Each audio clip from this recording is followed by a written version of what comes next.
আমার কামলিওয়ালা রসুলের কোনো বিছানা নাই। আমাদের তো বিশাল বিছানা, সফট বেড, বালিশগুলো কত সুন্দর করে বানানো হয়েছে, কিন্তু রসুলের কোনো বিছানা নাই। চাটাইয়ের মধ্যে ঘুমিয়ে আছে রহমতুল্লিল আলামিন। কিসের মধ্যে?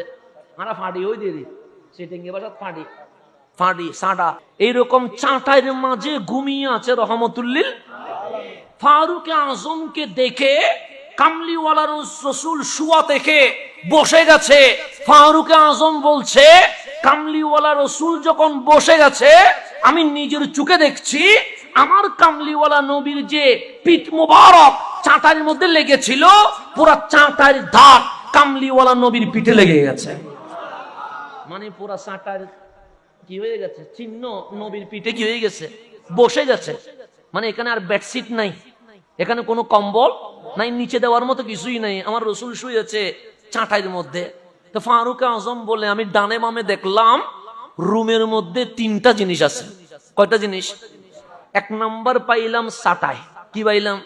চাটাই। দুই নাম্বার পানি রাখার একটা মূসক পাত্র পাইছি। কি রাখার? পানি রাখা। আর একটা শুকনা চামড়া, যেটাতে আমার নবী মাঝে মাঝে গড়ে নামাজ আদায় করত। জিনিস কয়টা? তাও আমাদের মতো সুন্দর যায় নামাজ না। আমাদের যায় নামাজ তো কত সুন্দর পরিপাটি নরম যায় নামাজ আমাদের আছে না নাই? আর আমার রসুল নামাজ পড়ছে ঘরের মধ্যে একটা শুকানো চামড়া, পশুর চামড়ার গায়ে আমার নবী কি পড়তেন? নামাজ পড়তেন। জিনিস কয়টা? ফারুক আজম বলে, এই তিনটা জিনিস ছাড়া আমি নবীর ঘরে আর কিছু দেখি নাই, রসুলের ঘরে আর কিছু নাই। তাহলে আপনি আমারে খাবার দিলেন, আইটেম কয়টা আমি গনে শেষ করতে পারি নাই, কিন্তু রসুলে পাকের ঘরে মশলা নাই, রসুলে পাকের ঘরে চাউল নাই, রসুলে পাকের ঘরে ডেকসি নাই, রসুলে পাকের চুলায় আগুন ধরে না।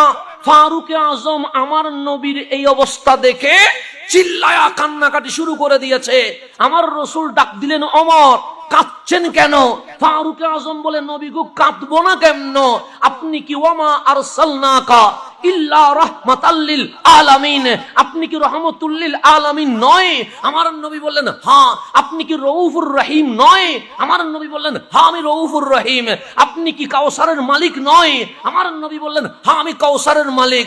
আপনার শানে আল্লাহ ওয়ালা সাউফা ইউতিকা রাব্বুকা ফাতারদা, এই আয়াত কি নাযিল করে নাই? আমার কামলিওয়ালা বলেন, হ্যাঁ নাযিল করেছে।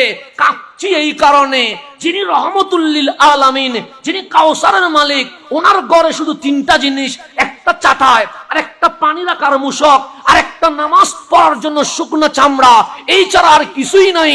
নবী গো আপনি বললেই তো উহুদ পার স্বর্ণের সিংহাসন হয়ে যায়। এরকম গরিবী জীবন আমি আর কখনো দেখি নাই। আমার নবী হাসি দিয়ে বলে, ওমর কাঁদে না, কাঁদে না, ভালো করে হাসো। কেন? দুনিয়া নিলাম না, আমি নবী আখিরাত নিয়ে নিয়েছে। কিন্তু আমার মাওলাকে বলেছে, মাওলা আমার আখিরাত লাগবে। কি লাগবে? কেন? উম্মত বিপদে পড়বে, দুনিয়াটা তো চলে যাবে। আমার হায়াত আজকে না হয় কালকে কি হয়ে যাবে, শেষ হয়ে যাবে। কালকে না হয় 10 বছর পর কি হয়ে যাবে, কিন্তু আখিরাতের হায়াত কি শেষ হবে? তখন এখন বিপদে পড়লে আমার ভাই সহযোগিতা করতে পারবে, আমার বাবা আমাকে কিছু টাকা গোপনে দিতে পারবে, আমার মা নিজের স্বর্ণের গহনা খুলে আমারে দিয়ে বলবে, যা কেউ যেন না জানে, তোর সমস্যা কি করে ফেল, সমাধান করে ফেল। কেউ না বন্ধু তো হয়তো বা আমার উপকারে আসতে পারবে, কিন্তু কাল হাসরে যেখানে আমার বাবাও নফসি বলবে, যেখানে আমার মাও নফসি বলবে, যেখানে আমিও নফসি বলবো, সেখানে আমার আপনার পাশে দাঁড়ানোর মতো আর কেউ থাকবে? থাকবে না। তো আমার রসুল বলছে, দুনিয়ার সমস্যা কেটে যাবে, কিন্তু আখিরাতের সমস্যা কাটবে না। যখন উম্মত বিপদে পড়বে, যখন নফসি নফসি করবে, আমি উম্মতি উম্মতি বলে আমার উম্মতকে বুকে নিয়ে জান্নাতের পথে রওনা হয়ে যাব। সেই জন্য আখিরাতে বাদশাহী চলবে আমার নবীর।